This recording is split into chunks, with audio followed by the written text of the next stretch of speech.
रत्नागिरीत पावसाचा जोर ओसरलाय। मात्र 24 जुलैपर्यंत येलो अलर्ट कायम आहे।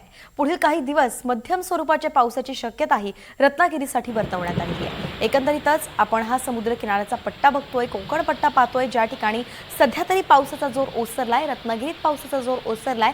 24 जुलैपर्यंत येलो अलर्ट आहे, तर काही दिवस मध्यम स्वरूपाचाच पाऊस इथे असू शकतो। एक बातमी थेट गुजरातमधून। नवसारी जिल्ह्यातील चिखली तालुक्यात मुसळधार पाऊस सुरू आहे। पावसामुळे कावेरी नदीची पाणी पातळी सुद्धा वाढली आहे। चिखली नदी किनारी असलेलं ताडकेश्वर महादेव मंदिर सुद्धा पाण्याखाली गेलेलं आहे। पुलावरून पाणी वाहू लागलंय, त्यामुळे सखल भागातील पूल पाण्याखाली गेले आहेत। कावेरी नदीच्या पाणलोट क्षेत्रात आणि तालुक्यामध्ये झालेल्या पावसामुळे नदीची पाणी पातळी वाढलेली आहे। नागरिकांना नदी किनारी जाणं टाळण्याचं आवाहन करण्यात आलेलं आहे। तर ताडकेश्वर महादेव मंदिर कशा पद्धतीने पाण्याखाली गेलंय त्याचीही दृश्य आपण पाहिली। पूल सुद्धा पाण्याखाली गेलेला आहे, म्हणून वाहतूक सुद्धा या ठिकाणी खोळंबलेली आहे। इतक्या मोठ्या पद्धतीने कावेरी नदी जी आहे ती ओसंडून वाहते आहे।